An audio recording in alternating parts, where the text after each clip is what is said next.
تو سارا مسئلہ خود بخود ہی حل ہو جائے گا، ہے کہ نہیں؟ کاش یہ فلسفہ ہماری سمجھ میں آئے، لیکن چونکہ ہم کالی کمائی سے نور کا سودا حاصل کرنے کے عادی بن چکے ہیں، ہم یہ سمجھتے ہیں کہ دنیا ہی سب کچھ ہے اور دنیا میں جو کچھ ہے وہی سب کچھ ہے، لیکن بہرحال خالی ہاتھ آنا بھی ہے، خالی ہاتھ جانا بھی ہے۔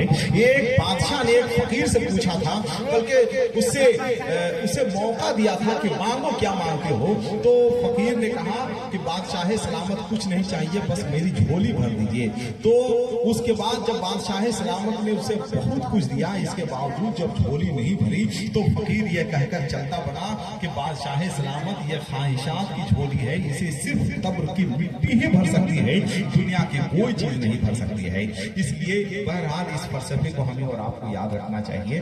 شاعر اسلام جناب عظمت بھاگلپوری کو آپ نے سن لیا، ظاہر سی بات ہے کہ بجائے سینے کی آنکھوں میں دل دھڑکتے ہیں، یہ انتظار کے لمحے عجیب ہوتے ہیں، یہ انتظار کا لمحہ ہو رہا ہے۔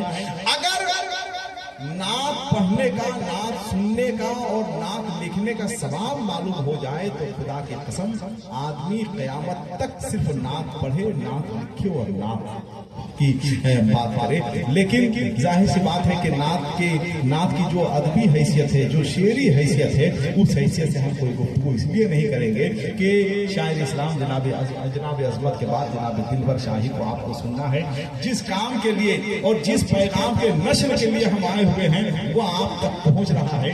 الحرم ٹورز اینڈ ٹریولز کے حوالے سے اس سے اچھا موقع نہیں مل سکتا ہے۔ ہمارے بزرگوں نے کہا ہے کہ اللہ نے اگر دولت دی ہے، اگر اللہ نے مال دیا ہے، گھر بعد میں بنائیے، مکان بعد میں بنائیے، بینک بیلنس بعد میں کیجئے، گاڑی بعد میں خریدیے، اللہ توفیق دے تو مدینہ پہلے دیکھیے، ہے کہ نہیں؟ مدینہ پہلے دیکھنا چاہیے، مدینے کی زیارت پہلے کرنی چاہیے۔ آئیے ہم جناب عظمت بھاگلپوری کے بعد جناب دلبر شاہی سے گزارش کریں گے، ظاہر سی بات ہے کہ ان کا انتظار کر رہے ہیں آپ، ان کا کلام کے بعد انشاءاللہ صلاۃ و سلام ہوگا، پھر اس کے بعد انشاءاللہ دعا پر مجلس کا اختتام۔ اب آئیے کتنے لوگ انتظار کر رہے ہیں ذرا ایک بار نعرہ لگا کے تو بتائیے، نعرہ تکبیر، ذرا سب لوگ ایک بار ہاتھوں کو اٹھا لیں، نعرہ تکبیر، نعرہ رسالت، مسلک اعلیٰ حضرت الحرم ٹورز اینڈ ٹریولز، نعرہ تکبیر، نعرہ رسالت۔ سکون ملے گا مجھے جب مدینے جاؤں گا،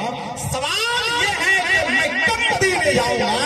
اچھی نیت کر لیجئے، صحیح نیت کر لیجئے، ابوالکلام بھائی سے رابطہ کیجئے، انشاءاللہ مکے کا بھی سفر اچھا ہوگا، مدینے کا بھی سفر اچھا ہوگا انشاءاللہ۔ تمام شعراء کرام کی حمایت انہیں حاصل ہے، تمام شعراء کرام کی دعائیں انہیں حاصل ہے، انشاءاللہ یہاں سے ایک نئے باب کا اضافہ ہوگا۔ شاعر اسلام میرے عزیز بھائی جناب دلبر شاہی، مائک